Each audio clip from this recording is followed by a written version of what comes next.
How's it going, trainers? Coming at you with our first Dialga deck highlight today. Dialga is powerful because not only does it allow us to get ahead on how many energies we have on the board, it more importantly lets us wait to make the decision of which of our two finishers we're going to be invested in until we see how a little bit more of the game has played out. If it's developing in a way where Yanmega is going to be ideal, we can start attaching extra metal energies there, or if Mew is going to be a potent finisher because they're powering up a Mewtwo or a Charizard, we can play out there instead.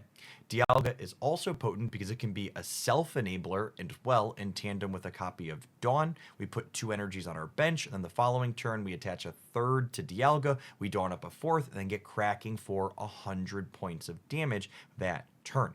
You're going to note that this deck list has a ton of different one-of utility trainers in it, things like Cape and Rocky Helmet and Cyrus. When we're early on in a developing metagame like this, I really don't have strong feelings on what's optimal. It has to really play out and feel how these new cards work and what other people are playing, so we know what breakpoints and things we're playing around as to which cards could be most ideal. If you have any thoughts on that, if you're playing with this deck, I would love to hear in the comments down below. If you enjoy the games, be sure to smash that like button. For the rest of the day, have fun. Gengar and Dusknoir. Gengar's definitely not a good card. Dusknoir's probably also not a good card. I would prefer if we don't do trade requests in chat. I think with the size our stream often gets up to, that just makes things a little cluttered. Opponent is a fighting deck. I think we lead on the Mew here. I think in the games where we don't have a Dialga lead, we're going to want to lead Mew most of the time.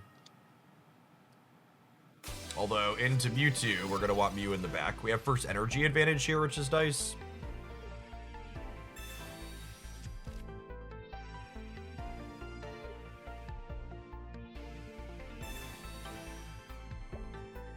Oh wait, they're Mewtwo with fighting energy? Are they playing Gallade Mewtwo? They must be, yeah.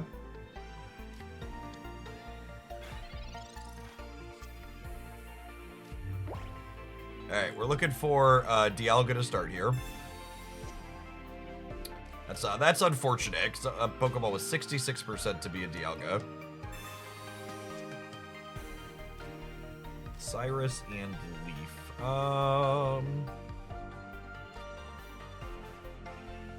I think we build up Mew on the bench here with no Dialga in sight. Mew's genome hacking still very good in this matchup. Lets us copy Mewtwo's side drive ability and clear it for 150 and 1.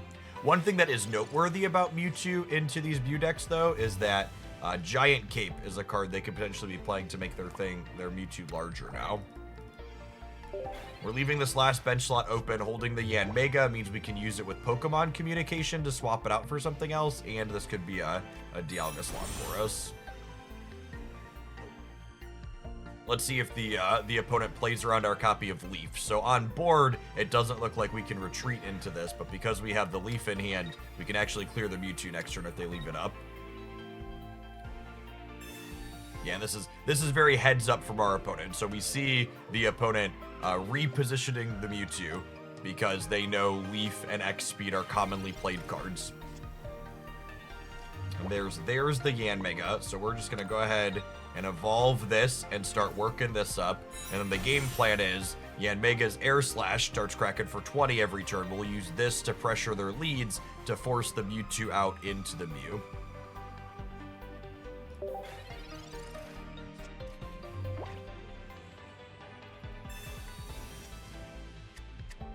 It is worth noting that if they're playing the copy of Gallade, they have 2 fighting energy in a row here for this route, and Mew does not line up well into Gallade. Gallade clears it in 1 when it has 3 energy, because it does 130. Hey, what's going on, dear? Yeah, Pocket really popped off.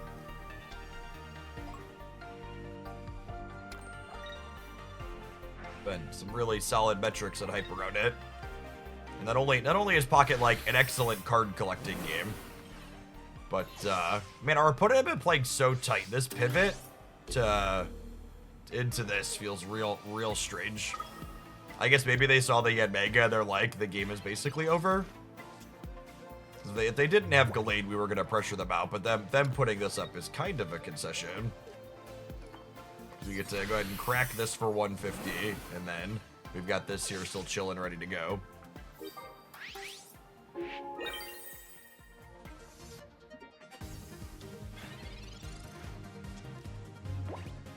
I think Poke communication is a must with stage 1. I don't know the answer to that question.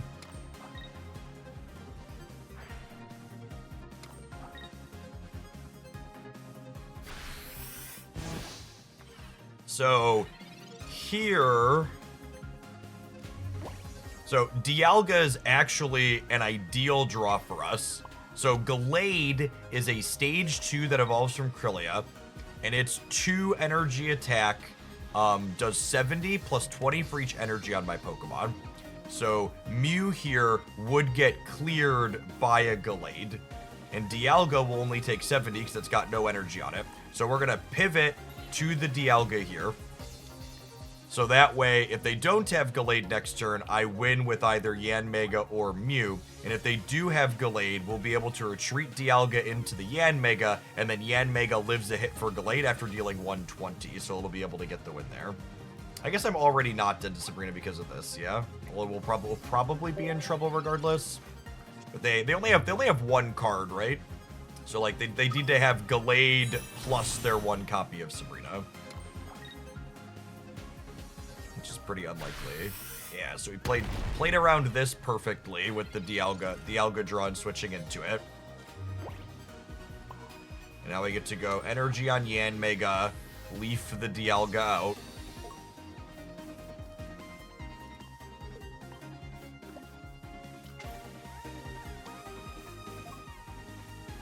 Oh, yeah, that's a good point. We should put the cape on the Mew because this lets the Mew with 2 energy survive a hit from this. That's a good call out.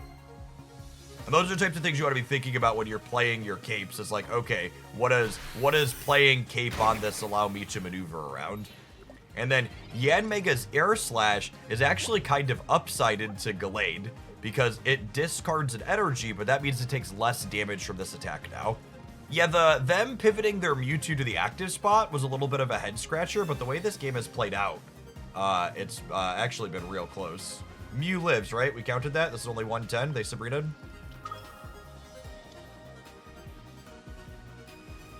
This is kind of exactly what we're looking to do with this deck, and this was even kind of an inoptimal start, right? Like we didn't have Dialga to like get us extra energy at the start of the game, but we were still able to power up both our attackers, which kind of like pincer our opponent's options, right? The Mew covers the Mewtwo, and then the Yanmega covers the rest. Very promising first game.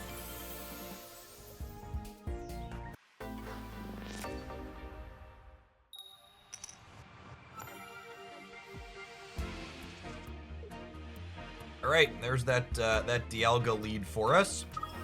Anytime we're given the option on this, we want to start on it. Whenever you're going first, you don't want to play out your bench Pokemon to begin with, because 1, your opponent could have a Hitmonlee that could stretch kick it, but 2, you kind of want to get some more options. We'll go ahead and research, digging up some cards here. And then I'm just going to go ahead and decline playing out my Mew on the bench for this turn, so that way the stretch kick doesn't do anything. We could potentially get punished by a red card, but there's so many new tech options in this set that card's been less and less popular. You think Mewtwo should run both Slab and Communication? I have no idea. I'm not really a best deck grinder. We usually play more off-meta things here, so I would leave figuring out the answer to that question to people who are going to play the best decks.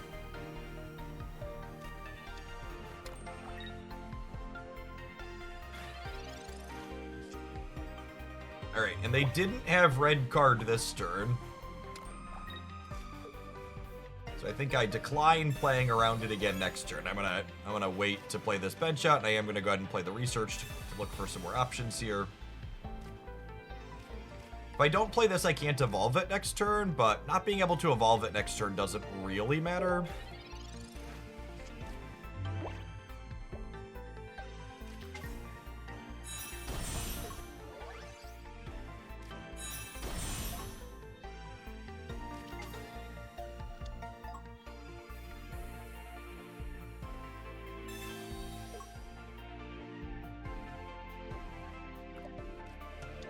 They're gonna crack us with the Kabuto. They notably don't have any energy in their hand, or don't have any cards in their hand here. So if they find Kabutops, it's gonna come off the top for them.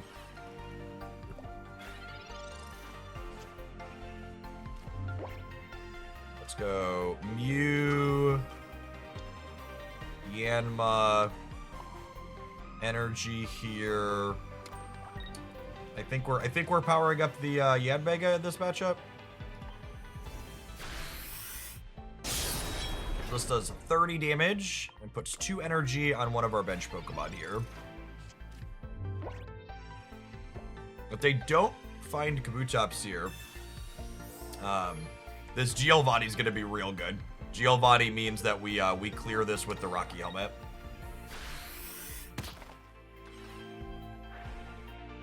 Which is nice.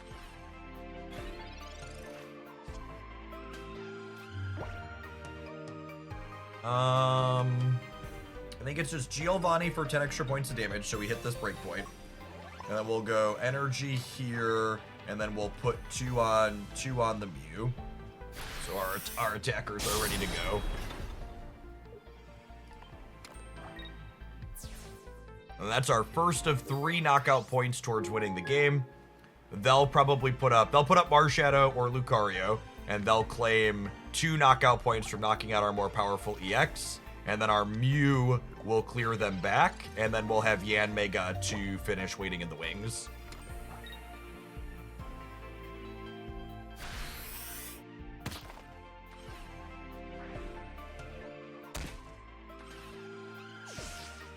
Oh, Mew actually doesn't clear this one though, yeah?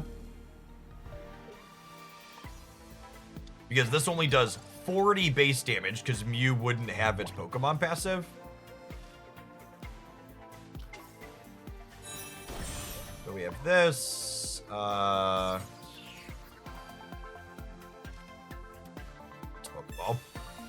Gets us Dialga. Energy on that one just in case. Yeah, and they're done at this point. We get to take a second knockout point this turn. They can't clear a Yanmega. We'll put a cape on it just to like hedge out. Doesn't dropping a tournament count as a loss? Nope.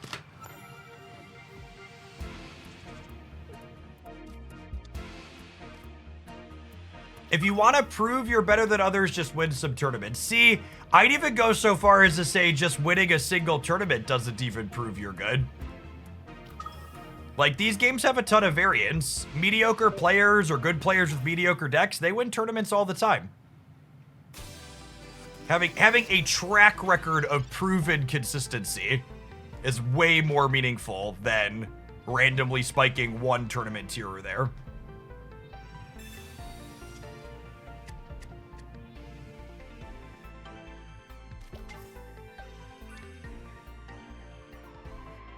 Do you think Pocket will ever have an official circuit? I think if the community tournaments continue to thrive, I wouldn't be surprised if Pocket's part of Pokemon Worlds next year or the year after.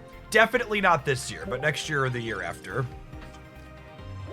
So again, for folks that are confused about what I'm saying here, because these discussions get muddled because a lot of people don't understand games of variance that also have elements of skill in them. The presence of variance is not the absence of skill. So just because a game like Pokemon Pocket or Poker or Magic or Marvel Snap or Hearthstone has variance elements in it doesn't mean you can't be good at them. What it does mean, however, is that in order to be more confident that you're actually good, you need to be playing more instances of the game. You need a bigger sample size, is the TLDR. And with the Yanmega draw here, I think we Metallic Turbo and drop 2 on here, because then we can clear the Moltres next turn, which is pretty sweet. Ranked ladders can also encourage cheating. That's true. There was a controversy on Marvel Snap last season or the season before about people on the ranked ladder buying wins. Which is funny. In a sad sort of way.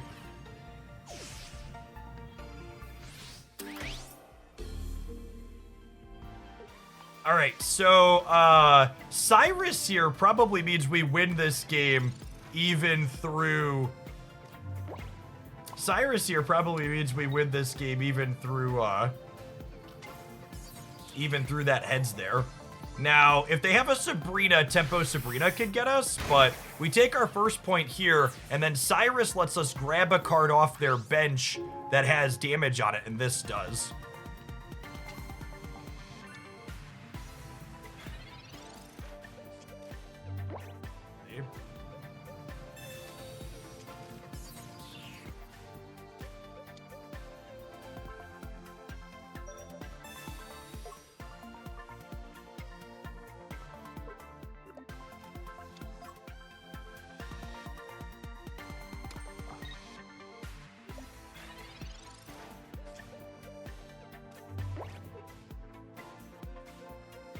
So there's Cyrus. We get to grab this up, and 2 knockout points will clear their EX here.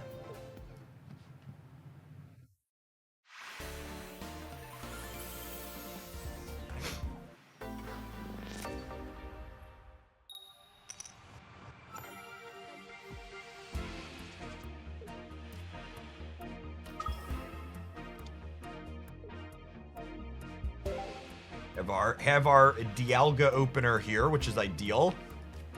Have researched, hopefully fish up some friends for it to load up.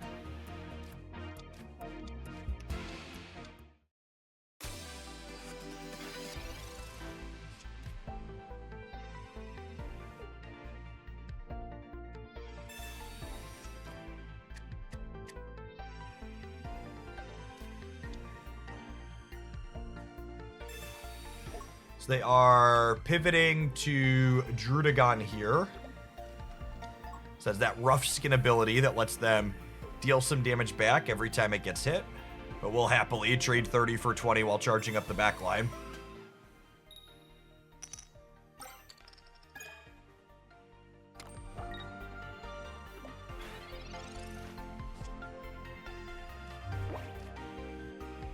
Digging for some friends here.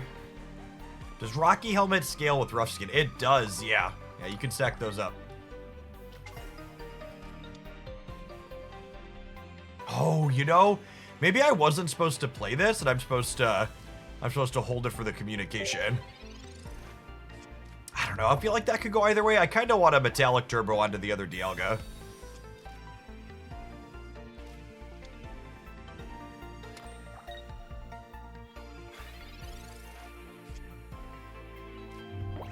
All right, well, one of the things about Pokemon communication is that if you're not going to be utilizing the thing you're fetching for right away, there's kind of an incentive to wait. Although, if I communication into a Yanmega, I want a Metallic Turbo onto here next turn. So I think I am actually going to communication this turn.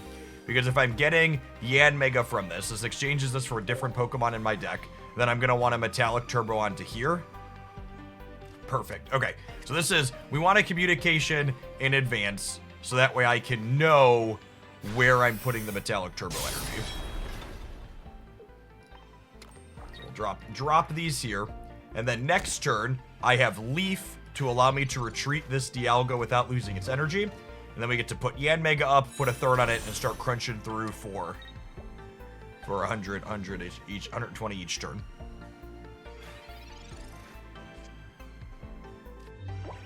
Let's fish up a basic. Likely a Mew, could be another Yanma.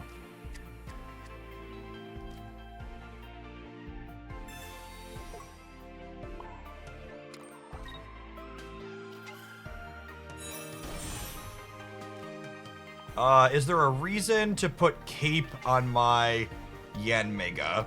I'm gonna go down to 120, and then if they have Greninja does a total of 80, so that will put me to 40. So I don't think there's a reason to show them I have Cape just yet, because there's nothing they can do next year is going to allow them to jump up and hit the 120 point.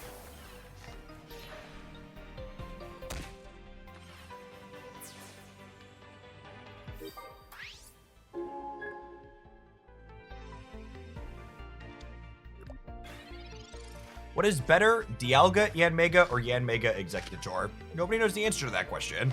playing lots of games and figuring out what are ideal combinations takes time. Okay, so here's the Greninja. And now, this turn, does the Giant Cape help me live a breakpoint? It does, yeah? So, I would be air slashing, and then I would take the rough skin down to 80, and then the water shuriken plus mist slash would finish me. But now Giant Cape jumps my HP up to 120. So now we get to live rough skin, water shuriken, mist slash.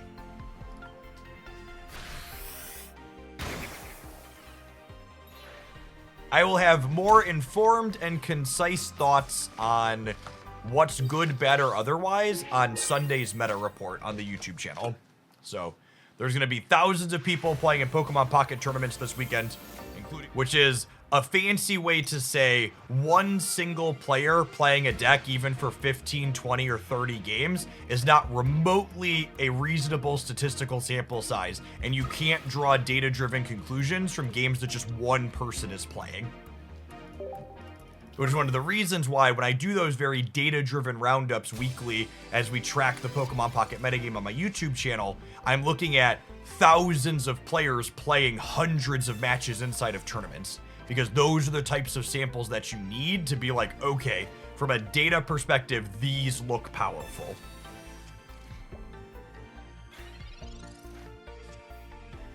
All right, we've got our Dialga lead here, but they've got Licky Licky potentially gearing up in the background, which is probably better than Yanmega in the pseudo mirror match. Because Licky Licky does 100 guaranteed, and then it flips a coin until they hit tails, doing 40 more for each head. So it's a coin flip to deal 140, which clears Yanmega in one go.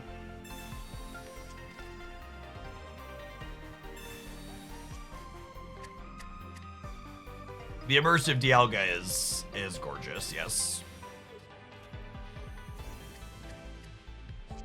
Yeah, we hit about statistically average on our packs today, meaning we're mostly functionally complete in the 2 packs now, which is nice.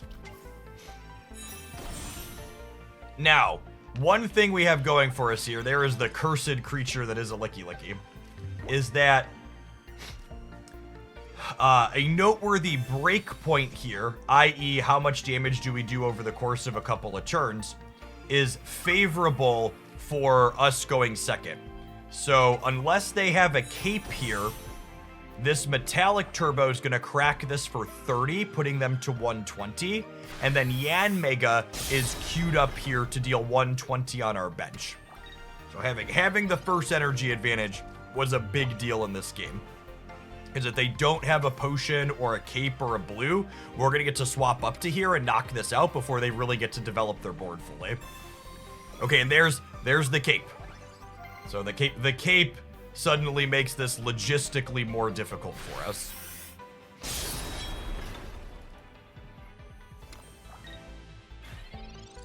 Because I don't know that we're going to be able to power through this. I think it's energy here, metallic turbocharge this. Do I want to Geo this turn? So an interesting thought here is I could Geo this turn, and then I can Dawn with the heavy impact to clean this next turn is kind of appealing.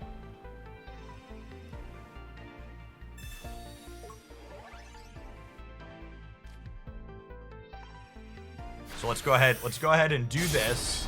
I'm using the Giovanni this turn, so that way next turn I have the option to crack for 100 and finish this, because Dawn is also a supporter. You can only play one supporter per turn. So we're playing the Giovanni proactively, so I have the option to go, okay, Dawn, finish this on the following turn. So I don't really want to Mew the Dialga, because whatever I put up here is going to go down to a heads from Licky Licky. That's quite the way to have to phrase that, huh? So the cape means I could go ahead and put this up to 160. If I put this on here, they could put their other Dialga up, which would not be good. I think I do this to force them to put the licky licky in, I think is the line.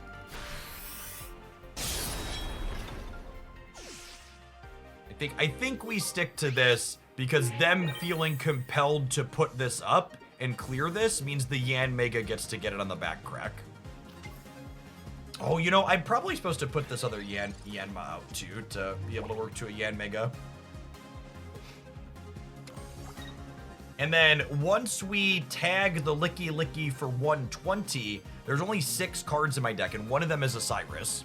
So once this gets damage marked on it, we're gonna have, you know, 1 in 6 and then 1 in 5 to be able to clean them out.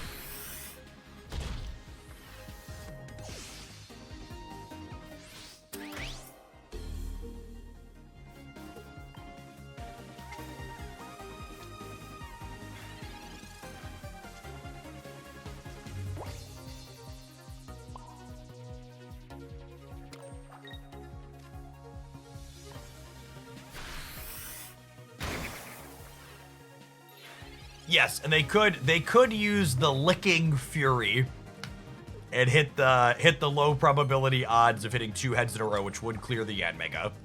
But I think we've positioned ourselves. Oh, yep. Okay, now they're 50% to get us because they have a Sabrina. Slinth Rabbit, thanks to Rabbit. This is one of those spots, you know, there's been a lot of discussion about Sabrina versus Cyrus, and Cyrus is a similar effect. And this is a spot where my opponent only won this game because they had Sabrina instead of Cyrus. So that was close. We positioned ourselves down to a 50-50. I don't think I had any agency to play around that there, right? Oh, wait. You know what? And this is a thought, and this is, you cannot, if you want to get better at card games, you cannot focus on your opponent winning their coin flips. You have to focus on things you could have done different. You know what I could have done different to play around to Sabrina there?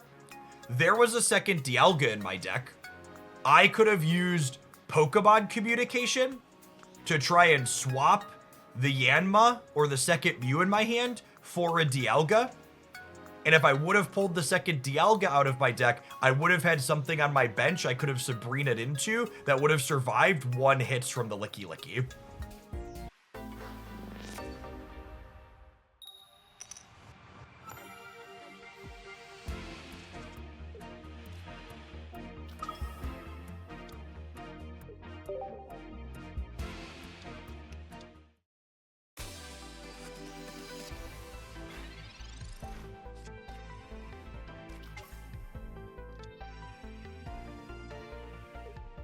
Anecdotally, Lucario's been the most common deck we've played against today. Dialga, 50%? Unlucky. It's definitely just charge the Yanmega Eagle in the absence of Dialga. So they'll go first energy, punch us, we'll go second energy, they'll go second energy, punch us, we'll switch, we'll clear. Look out how the energies and damage are lining up on both sides. This is the type of forward thinking you want to have in pocket. A lot of the time, you can kind of predict what your opponent's going to be doing in their output range, cards that they could have access to. And I think because I have this Dialga late, we're actually just in on the Yanmega plan. So if they go Lucario, crack for 60, or Lucario, crack for 80, getting to clear the Lucario next turn, it would be a big deal because then the Mars Shadow doesn't have energy on it yet. And this thing has Revenge, so you want to ideally knock out your things while they don't have energy on it. So them needing to put 2 energy on here puts them behind on this when the Yanmega gets to jump up front here. So this is that timing that I counted back and forth on the first turn to decide what we were doing lines up exactly how we want here because we have this copy of Leaf that lets us retreat Mew for free. It's one of the reasons why effects like Leaf and X-Speed are so powerful in this game. Being able to just be like, oh, by the way, this is kind of an extra free energy is quite strong. And now we just get air slashing And probably nothing in their deck, unless they're on Aerodactyl EX, survives an Air Slash. So it's just like 1, 2, 3, we're going to cut them down.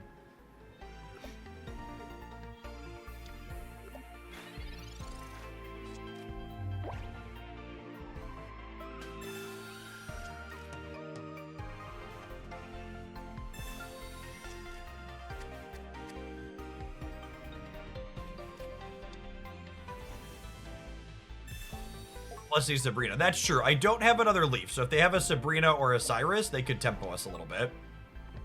Is a possibility. Them pulling this CD to discarded energy means we can't spend that energy to retreat.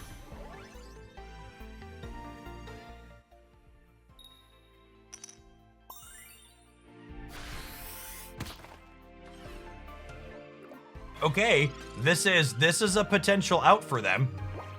Oh, I guess Cape means it's not, though.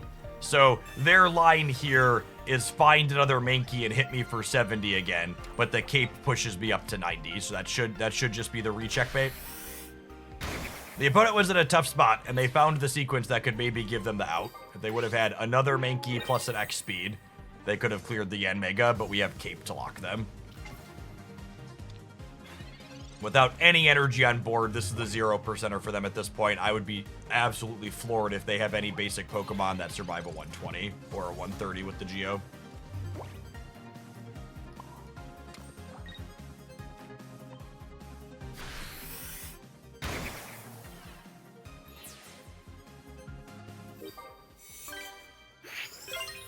How would you improve the Gyarados matchup with a deck like this? You don't. You just accept that you're going to die to Gyarados. Every single expansion they have released so far for Pokemon Pocket has given me more and more faith and excitement in the Pokemon Pocket team. Just like every time they drop new cards, I'm like, man, the range of designs here feel and look incredible.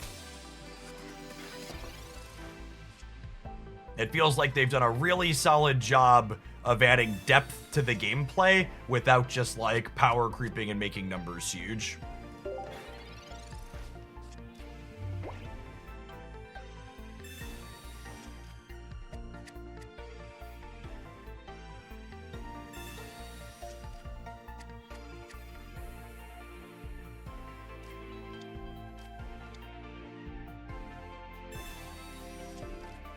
I think Pokemon Pocket's trading system is very close to being very reasonable if they give players adequate amounts of trade tokens.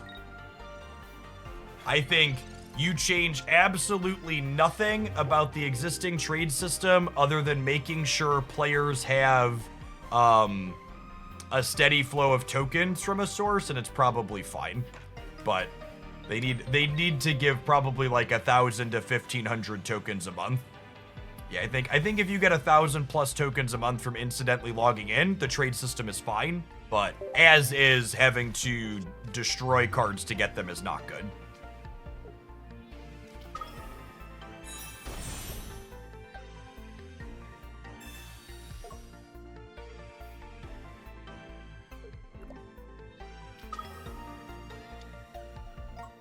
All right, Ms. Magius puts Confusion down, which gives us a 50%er to brick our attack, which is not great, but we're kind of committed. Also, first time I see the animations, very slick.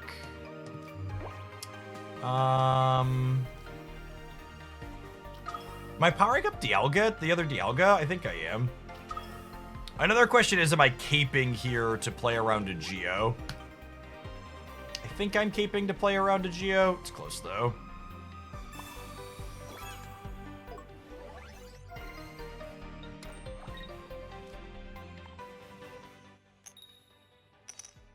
Go.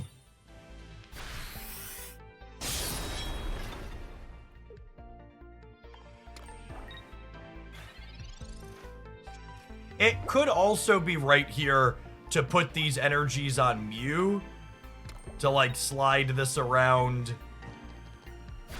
to be able to hit them with their own Confusion next turn. The people talking about trading being bad because it forces a social component, I know that many of you, even myself included, would prefer for that to not be the case. But like, just so we're clear, the trading feature forcing you to use a social component is 100% a feature, not a bug. Encouraging people to have to interact with and engage with other people that play their game makes people play these games longer. So I agree with you. It's inconvenient and annoying, but it's also very explicitly intentional.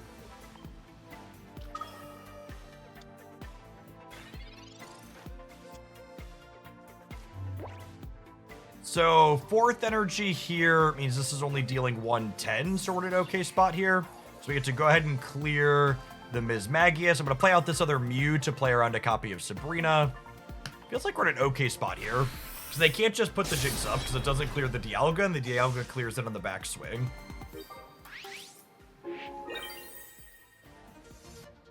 Jinx does 30 plus 20 per energy.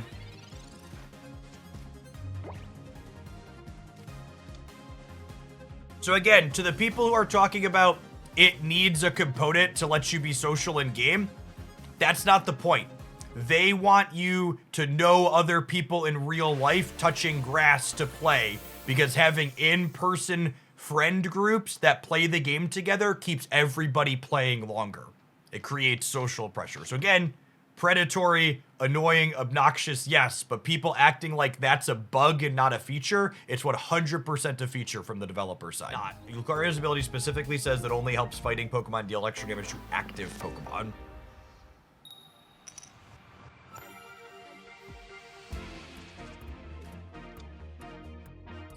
Leading Dialga here, and we have burst energy advantage. So this bodes well for the home team.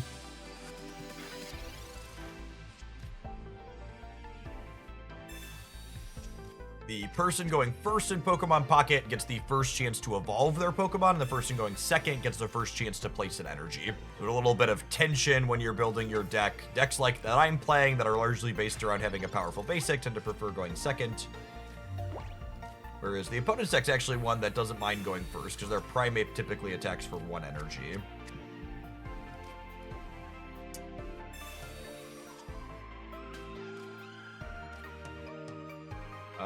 Do we queue the Rocky Helmet up? I think we queue the Rocky Helmet up.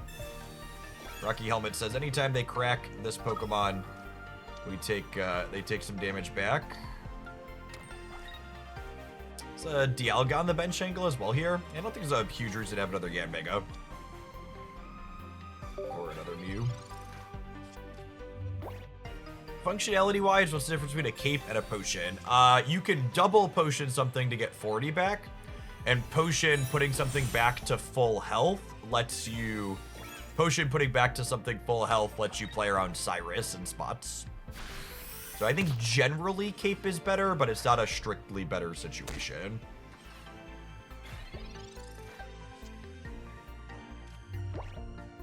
Speaking of Cyrus, I think without Yanmega queued up, I think we actually want to put these energy on the Dialga here. Get that heavy impact. That's one of the reasons why this card's so solid, right? Like, it's self-enabling. Now, something that's noteworthy here, the way the Rocky Helmet breakpoints work out, if they have a Giovanni, they would have cleaned us. But I wonder if they had to clear. I wonder if they had to get rid of the Giovannis for the Rocky Helmets. I think we just start working towards the Yanmega at this point. So I'm going to go ahead, and this trade isn't amazing for us because I'm giving up 2 energy and 2 knockout points for 1 energy and 1 knockout point. But once they come in and clear the Dialga with the Mars Shadow, my second Dialga is charged up and ready to go, and we've generated so much extra energy that we should mostly clean them out here, I think. Because they have to put their second energy on Mars Shadow to get this knockout, and then when my Dialga comes up and cleans this, it means that they have no energy left on the board.